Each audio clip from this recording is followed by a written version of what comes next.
Programang ito ay rated SPG, striktong patnubay at gabay ng magulang ang kailangan. Akala nga nila Marsing ay malilinis na ang pangalan ni Edwin. Di kalidad kasi ang kinuha nilang abogado at ibinuhos nila ang kanilang pera dito.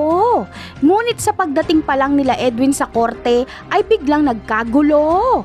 Nanlaban at nagsipulasan kasi sila Edwin para tumakas.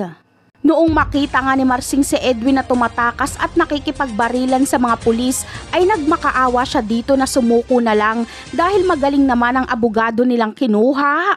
Ngunit sinabi lang ni Edwin na pasensya na daw tay dahil ayaw niya nang bumalik pa sa kulungan.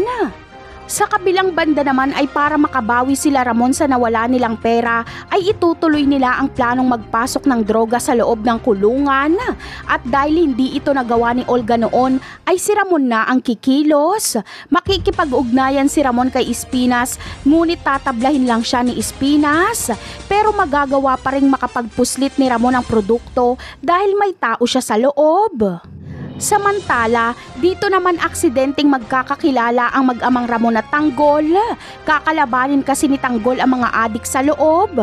At dito ay aalamin ni Ramon kung sino ang kumakalaban at tumaharang sa kanyang negosyo. Kaya makikilala niya na ang pangalang Tanggol. Magiging interesado siya dito at si Ramon mismo ang pupunta sa koreksyonal para makita ang Tanggol na ito. Napakarami pa nating dapat abangan sa mga susunod na episode. Paalam!